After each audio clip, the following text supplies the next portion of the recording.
Hello and welcome back to Elden Ring. This is part 24 of the run where we prepare for the Shadow of the Erdtree DLC.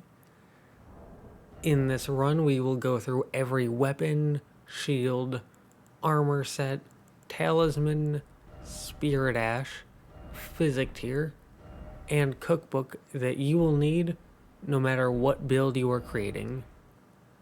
Last time, we went through the subterranean shunning grounds up to the Forbidden Land Site of Grace. And in that part, the significant items we got were the Omen Killer Rollo Spirit Ash. We got the Shadow Bait Incantation, along with Blood Flame Talons and Inescapable Frenzy. We got Blade of Calling, Sword of Milos, the Fingerprint Stone Shield, the Blood-Soaked set, the Nomadic Merchant set, the Official's Attire, and we got Erdtree's Favor +1, we got Flame Drake Talisman +1, and Haligdrake Talisman +1.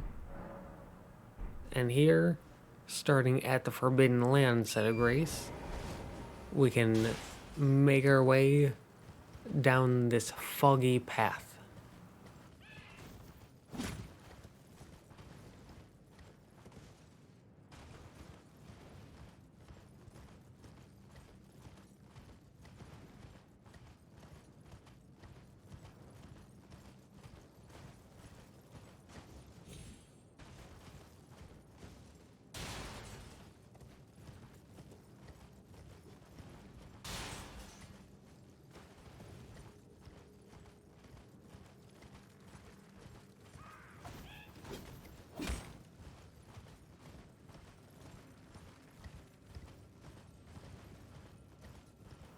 Up here and to the right, there will be a giant skull.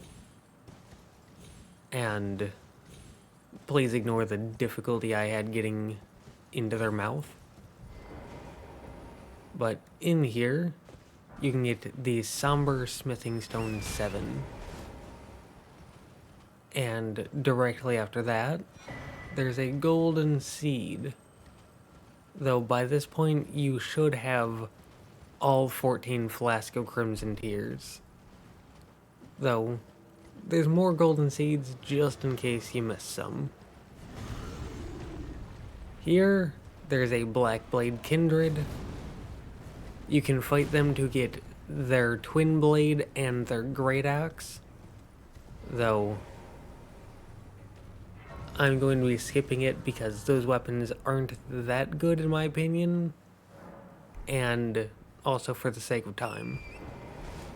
Now, you want to get that Site of Grace, both to get the boss off your back, and because we're going to be coming back here later down the line. For now, we can use the rolled medallion we got from Melina to make our way up and into the Mountaintops of the Giants. Where here, we can get the map for this middle section. And you can also get the Fire Blossom, which is going to be the newest crafting item. And here, there's a Site of Grace and an NPC.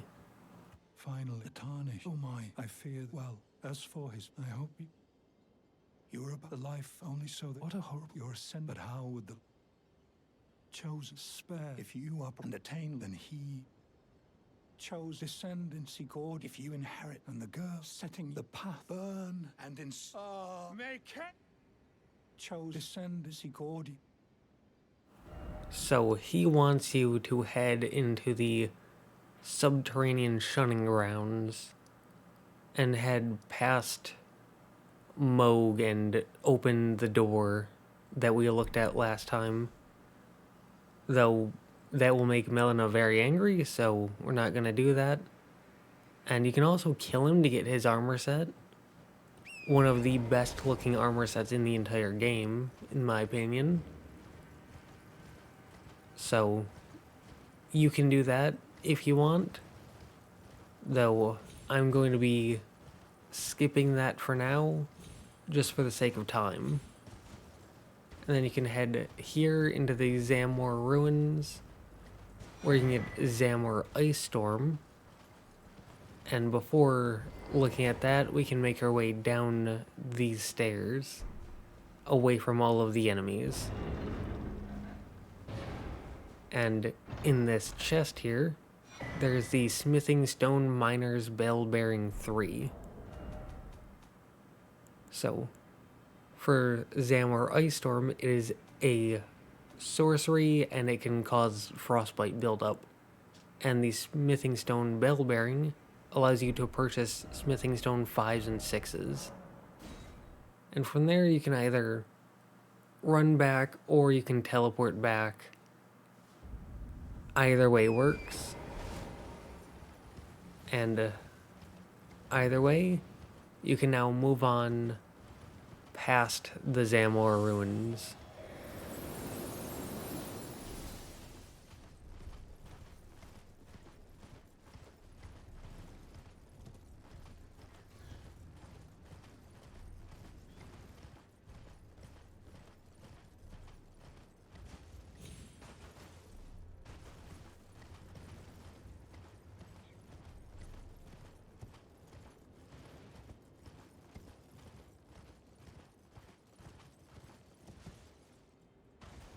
Now, cresting that hill, there are a bunch of pretty unique enemies here. You may have seen them before in Liurnia. Though there is a giant enemy here, and he can drop a unique whip. Though it is a random chance, and whips aren't that good, so take that as you will. But there you can get Briars of Punishment, which is also not that good, but it is unique. And here, we can head into the Giant's Mountaintop Catacombs, where the Beast Eye quivers, which means you can get a Death Root in here. And this is also where you get the final Ritual Pot, which will let you fully max out all of these. And I know that here I only had 8 ritual pots, not 9, but that's because there's one from a merchant that I didn't pick up. So, as long as you've been getting them from the merchants, and you went to the Ariza side tomb, then you should have everything except for one ritual pot. Though from here we can continue on along this giant bridge, and there is going to be a golem shooting at you. You can honestly just ignore them, it's going to be fine.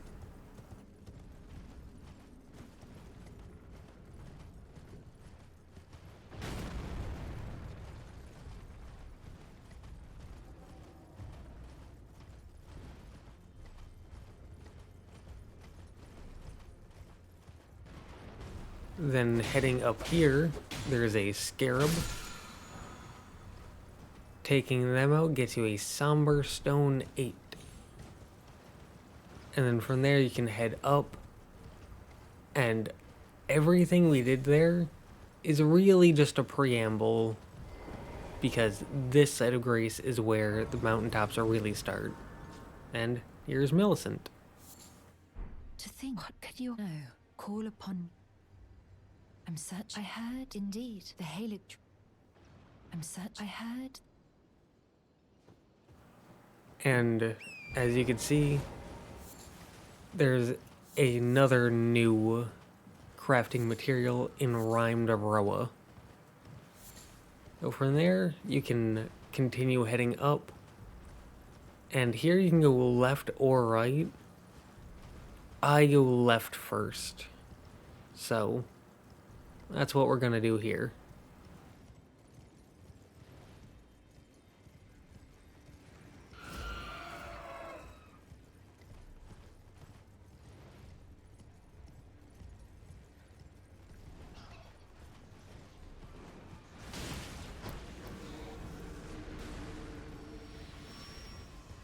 Heading past all those enemies, there's a shack here with the Traveling Maiden armor set. And here you can summon, or you can invade Juno Hoslo, the Knight of Blood.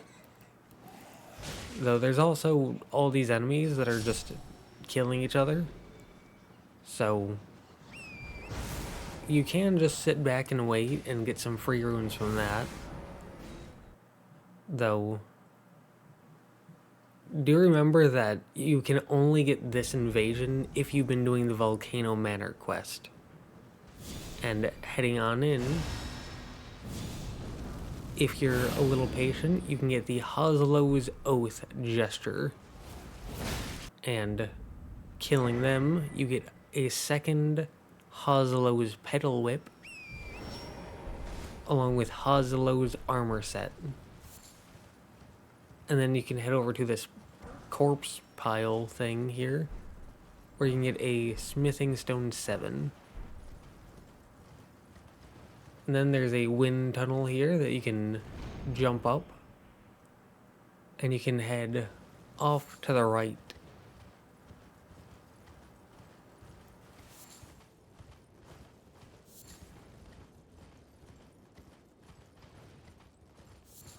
Where there will be a merchant. Is some customer? Well, He sells a few stone sword keys, a cookbook with rejuvenating boluses if you care for that, and the Vagabond Knight set. And from there, you can turn around and make your way back, hugging the right wall until you get to this spot where you can jump up and head straight forward into the Stargazer's ruins, where you should find this NPC. Where did you go?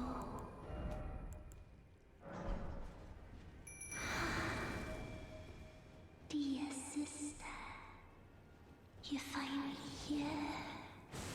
No time to waste. Let's see the stars.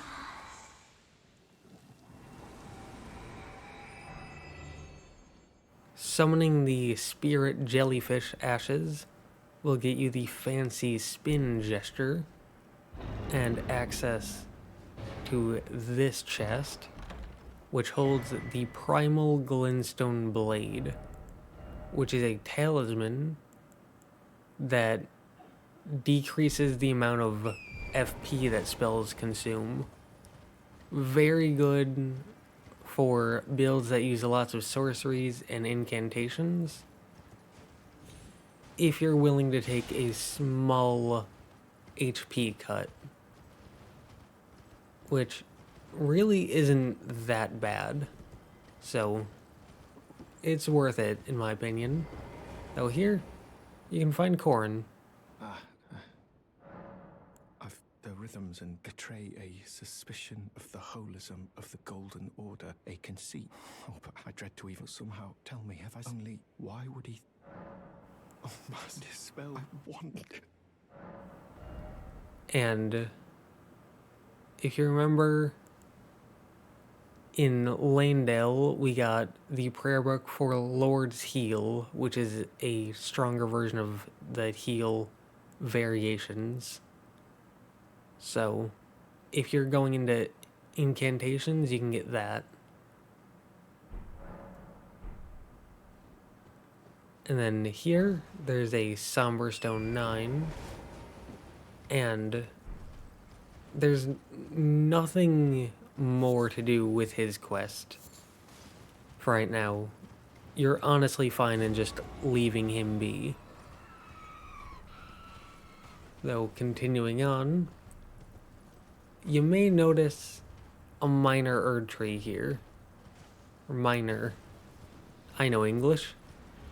Though here, there's an Erdtree avatar, and killing that Erdtree avatar will get you a Cerulean Crystal tier, which gives you half of your FP bar back, along with the Crimson Bubble tier, which gives you HP back when you're about to die. And then across the bridge and to the right, there's a Set of Grace. So you can get this.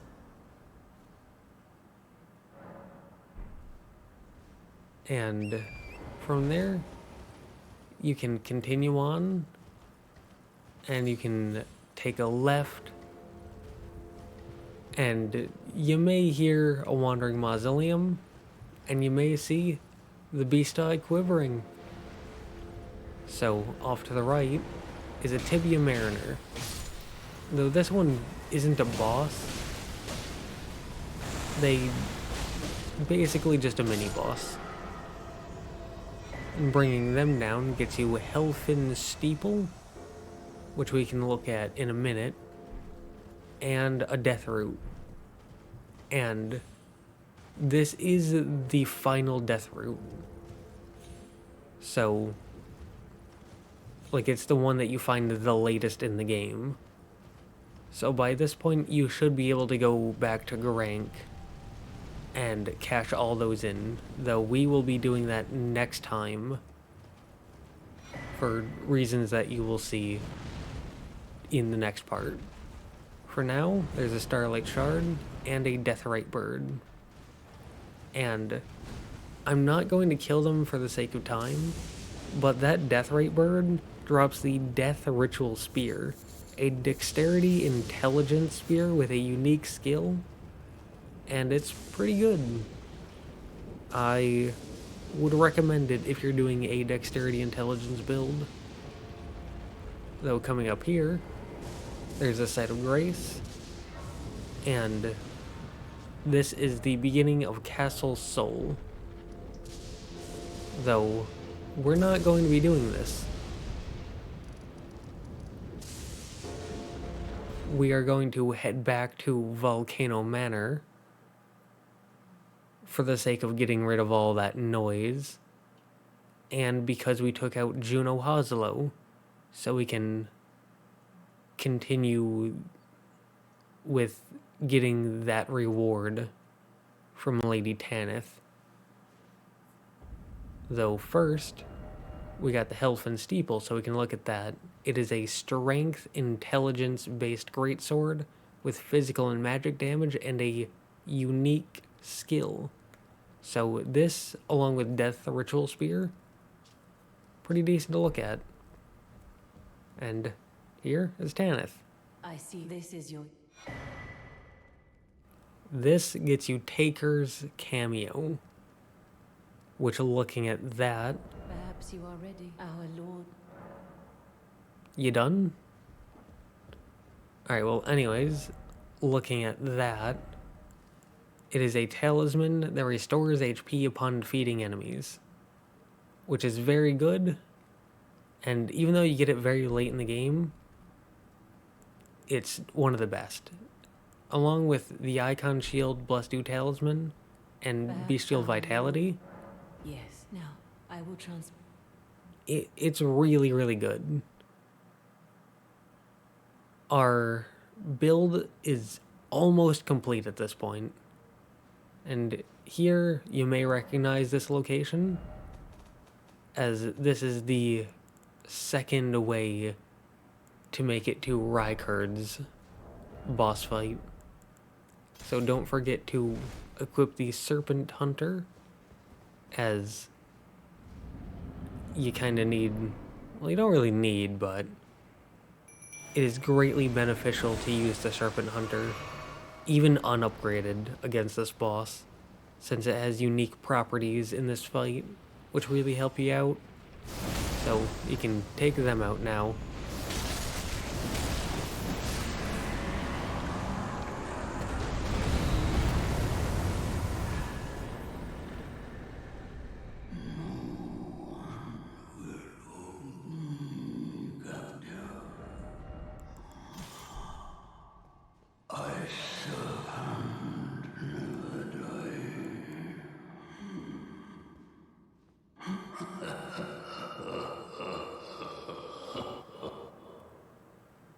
And upon killing them, you get 130,000 runes, Rykard's Great Rune, Remembrance of the Blasphemous, and the Eye Surcoat. And Rykard's Great Rune, if I remember correctly, is one of the better ones, even though I don't tend to use Great Runes. Though, from here, we can head back and we can talk to everyone here in the manor. It's true. No, defeat is until then. I suggest I will miss the champion. I always...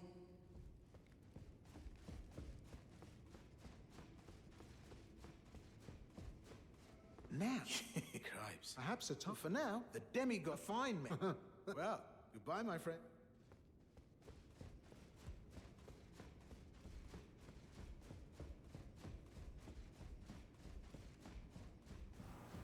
Here you are also rewarded with the My Thanks gesture. So I harbor even he, but any road that we made, we hunted and with everything. Oh, I am we refuse. And after doing that, you can reload the area by just sitting at the site of grace. And everyone will be gone, and if you didn't get it before, here you can get the Tonic of Forgetfulness, which is supposed to be for Raya's quest, but who knows, there's maybe the tiniest chance that it could be useful in the DLC, so I'm gonna bring it with me, just to see. Who knows? But from here, we can head to the Shaded Castle, where, right before the boss door, we can find Patches. No matter. Gullible makes Oh, come on. You're then... And he gives you the Dancer's Castanets, which you can head over here, and you can give those to Tanith. And she basically says, this is useless to me. Though, if that does anything for the DLC or not, we will not know until it actually comes out. Or you can kill her, and you get her armor set, and you can fight a Crucible Knight for the aspects of the Crucible Breath, which is kind of powerful. And also Remembrance of the Blasphemous, not turning it in just yet, but it does get you Blasphemous Blade, which is very powerful and quite popular. Though, here we can continue on, and instead of heading left to go after the place with Juno Hoslow, we can now head off to the right, where we can make our way through the rest of the area, finding new goodies.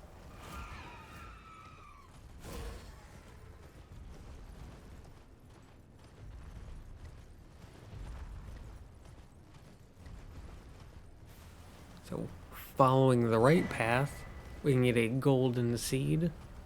As I said, you should have maximum flasks at this point, but just in case you miss some. And here, you need to wake up the golem, because you can't break this by yourself. So, you need to bring them over here. And it is kind of far away, so sometimes they're a little apprehensive. Though, I got lucky and there was no waiting around for them.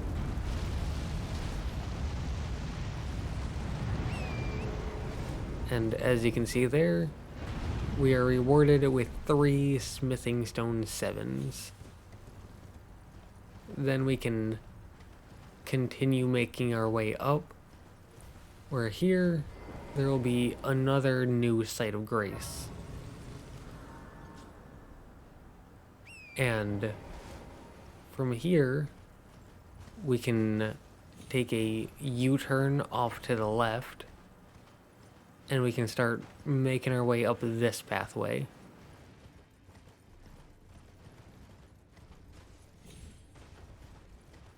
Following this straight forward will bring you back to Castle Sol eventually. Though instead of doing that, we're going to take a left over here across this invisible bridge. And here, as you can see, it seemingly just comes to a dead end. Though if you're a bit patient and you look around towards the northeast here, you may eventually see some snow that leads you up to that heightened area. As you can see here, you just follow the snow up. You can use rainbow stones, which also works, though that is a bit slow. And here, you can make your way up the elevator. And there is an enemy here, so do be careful of that. And at the top, there's the Sorcery Founding Rain of Stars, which, in my experience, isn't really that good despite being one of the legendary sorceries. Like, pretty much every sorcery I have here is better. Again, in my experience. Though, it is a legendary sorcery, so it is needed for an achievement. And it is decent-ish against really big enemies like dragons. So it does have its niche use. But from there we can head back to the previous site of grace, and we can head straight east, where we will run into these trees, and there will be an invisible scarab running around. And this invisible scarab gets you the Ashavor Seppuku, as you can see here. This has you stab yourself, and you take a little bit of damage, but it gives you like increased power and blood loss buildup. And it was very popular for a time. Though, from here, this wind blizzard thing comes in, makes it very hard to see. So you can just head pretty much straight south.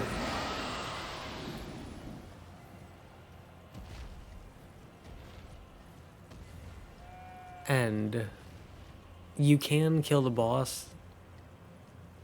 The main thing they give you is just runes and one dragon heart. And you unlock a better version of the icy dragon breath. And over there, there's a somber stone, I believe 8. Though there are some giant lobsters over there.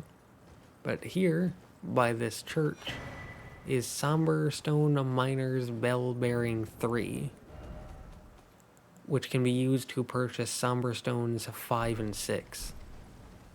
And then here is a Sacred Tier. And up here, there are 3 Smithing Stone 7. And then here there's another Site of Grace, which you can use to upgrade your flask before continuing on, heading pretty much straight west. And there are some dogs up here, and in case you don't know, Beast Repellent Torch very good against dogs. I haven't been showing it much, but I do recommend having this, especially if you struggle against dogs, because as you can see here, they just don't attack you. So the Beast Repellent Torch is, in my opinion, the best torch because of that. And here, there's Never Jail, where you can fight Vike to get the fingerprint set and an incantation. And here there are some balloon things floating around. If you have like a bow or some kind of ranged attack, you can pop those to get golden runes. Though for the sake of time, I will be continuing on, heading generally south-southwest towards this endless sea of spikes. And there is a site of grace in case you die. And heading up past the endless sea of spikes, you can make it into Guardian's Garrison. And you can start making your way through here.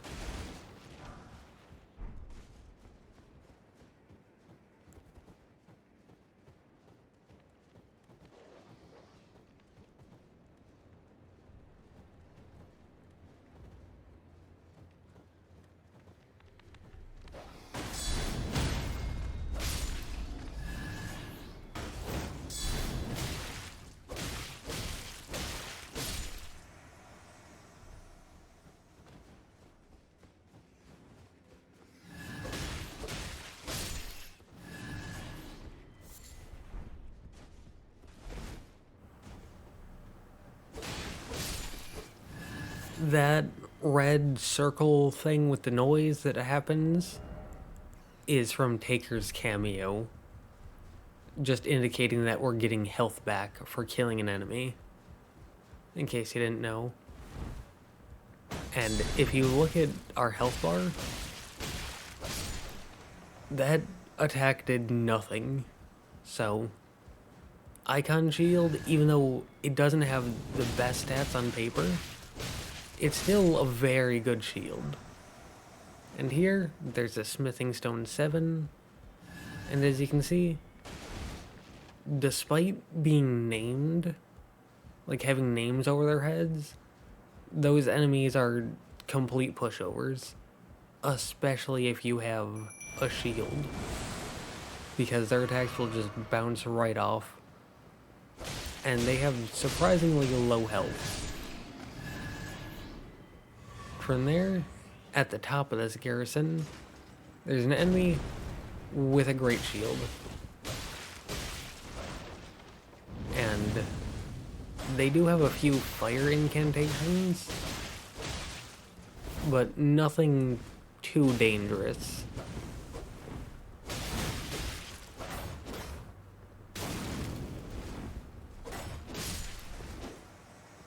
If you look at our health bar, we're at like 60% health. We will bring that up again in a minute. For now, killing that NPC gets you the One-Eyed Shield, which is a great shield with a unique skill, which is kinda neat. Then, heading up here, there's a chest with the Giant's Prayer Book. This lets you purchase the incantations Giant's Flame Take Thee and Flame Fall Upon Them. And then you can make your way back down. Though instead of running all the way back down, you can just jump over this. Because the way Elden Ring treats fall damage is a bit different than the other games. It's a lot nicer to the player. We can say that. It's a lot more forgiving. And you may remember a minute ago we said that I was at like 60% health. Well, now we're back at full health, despite never pulling out the Flask of Crimson Tears. So as I said, this HP regen build is very good, and we're still not done with it. So there is the Ash of War Prelate's Charge, which was somewhat popular for a time. And then here, by that Prelate, is a Stone Sword Key. And then, having gotten that, we can make our way up and across this giant chain.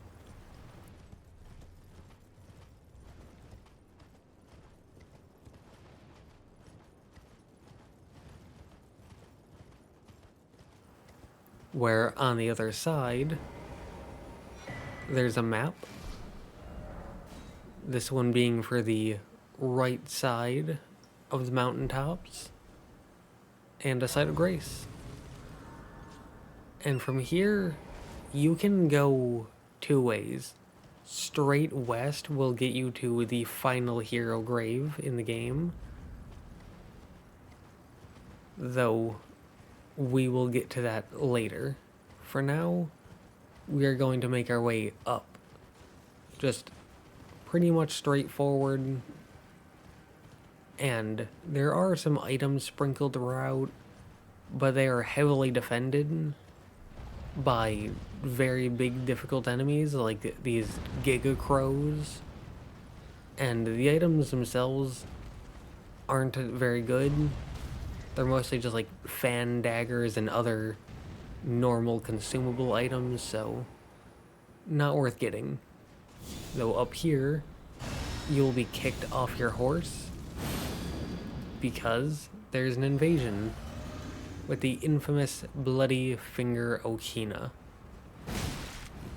who really shows just the absolute best that animation readers have. I mean, he'll dodge even when I'm so far away that there's no way my weapon would possibly hit him. Though, with him going down, we get Rivers of Blood, which is a Dexterity Arcane Katana with physical and fire damage, blood loss buildup, and a unique skill that was once very powerful. And we also get Okina Mask, which is a headpiece which increases your dexterity stat by 3 points to the detriment of focus, which is for sleep and badness. And here, you can get a Sacred Tear. And if you've been following this run, this should be the final Sacred Tear. As you can see, we're now maxed out. So, maxed out on the amount you can have and the potency. Meaning your flask is at maximum power. And from there, we can head over here where there's a wind tunnel, which we can take up. I know that they're called Spirit Springs, by the way.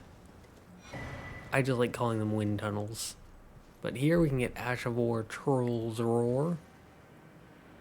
And then we can drop down to once again hop up. Where here, inside of their mouth, is an ancient dragon smithing stone. This is used to fully upgrade a normal weapon from plus 24 to plus 25. And from there we can take one final jump and we can head off to the east.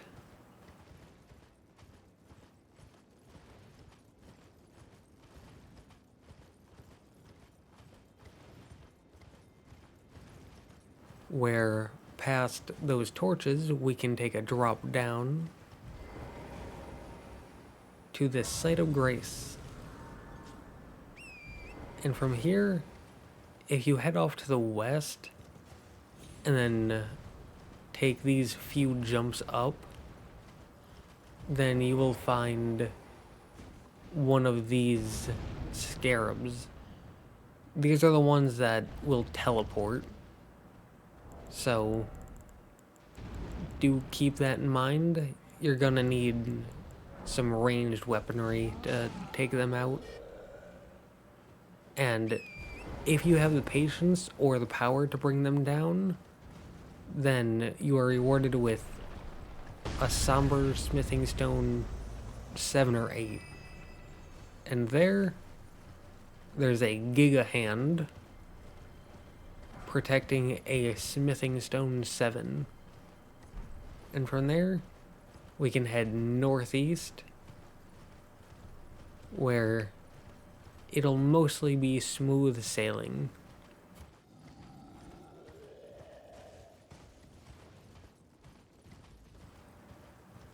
Up until you get to this golden seed, where you can then keep heading on forward. And you may notice these by now, recognizing them as the things that get you Starlight Shards. And I'm really glad that I do the voiceover after doing the gameplay recording, because you would not like how loudly I screamed when I saw that while playing. It genuinely shocked me, because I haven't gone back there in a good long while.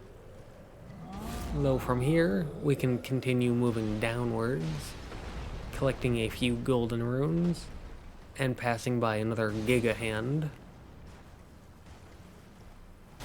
And then we can just continue making our way downwards, which by this point, you should be safe from both the giant throwing the magic pots and the Giga Hand. Though they're still small hands, so do be careful. Though here, you get the Crimson Whirl Bubble tier. And we can make our way down before looking at that. So the Crimson Whirl Bubble tier converts damage received into HP, making attacks give you health instead of take away health. Though it's for a very short duration, I believe 10 seconds, and it doesn't do it for physical damage. Now here, this is where we got the map for the eastern side of the map. And from that set of grace, at the beginning of the Flame Peak, we can head straight west. And for the sake of time, I'm not going to be doing these. I'm going to get this now so you can see how to get to it. So that way we don't spend like a minute doing it when we do it in the next part. But yeah, going through an entire major region and trying to keep things under an hour, don't really have time to go through an entire hero grave. So we can get this. It is here on the map. And it is very close on the map to this catacomb, but realistically it is very far away because they're on different elevations. And we're going to be doing this hero grave, the catacomb, and Castle Soul in the next part. We're going to be doing those 3. Just because all 3 are good to go through. But, as I said, trying to do all 3 and an entire major region and still keeping it under an hour just isn't realistic. So we're doing the open world now, and then in the next part we can do those 3 dungeon areas. Though for now, having gotten that, we can head back to this site of grace, and you can level up, probably a good idea, because there's a difficult boss coming up, and you can talk to Melina. We're almost... I'm glad. I must thank you. Please continue. And from there, you can head southwest, taking a U-turn to the left up here, and there will be a torch indicating a chain that you can head across. And if you've been doing his quest up to this point, you should see the summon sign for Alexander here, which I'm going to summon him just because he's pretty cool. Though here, there's the fire giant, and summoning Alexander means you can't ride Torrent for this fight, which can make things difficult when he decides to roll away, but I wish you the best of luck in this fight, as they have a ton of health, and they like to roll away a lot. But I believe in you. You can bring him down.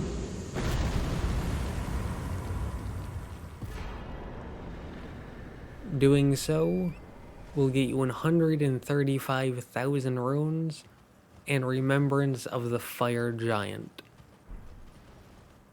And from there, you can make your way up northeast to this giant chain.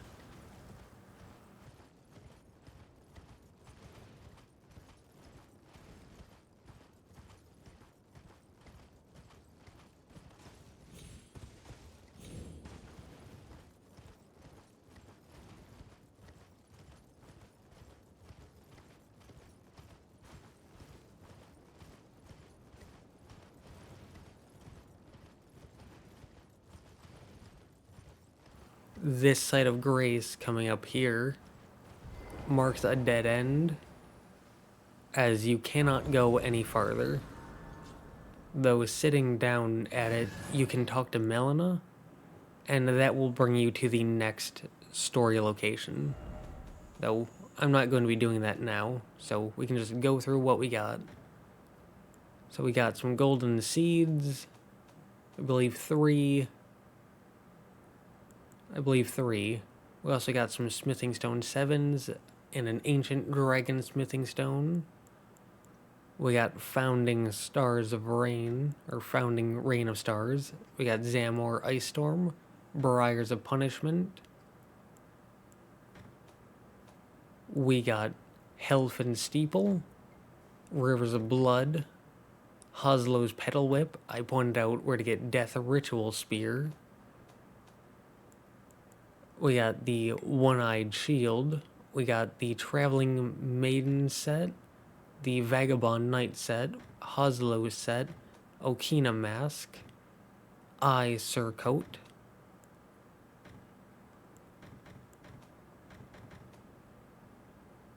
and we got primal glintstone blade and Taker's cameo, along with a few physic tiers.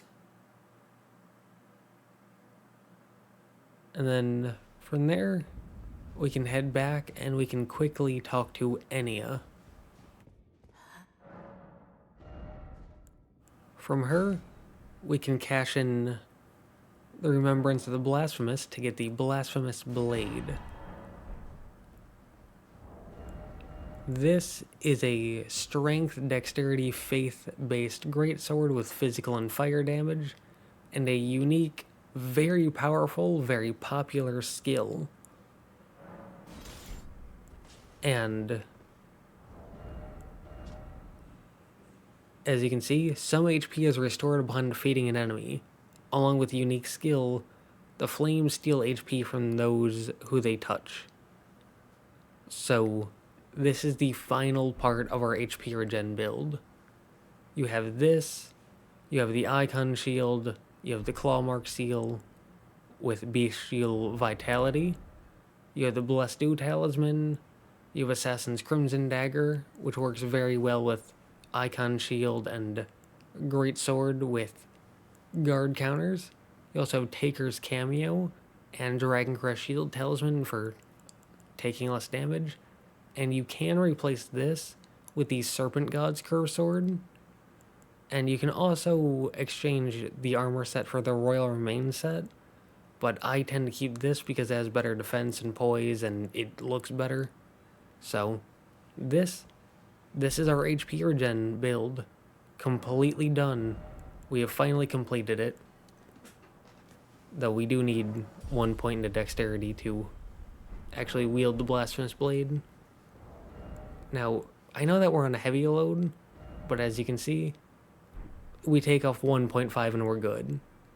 And honestly, once you put 1 more point into endurance, like once you hit 41 endurance, then you can medium roll with it.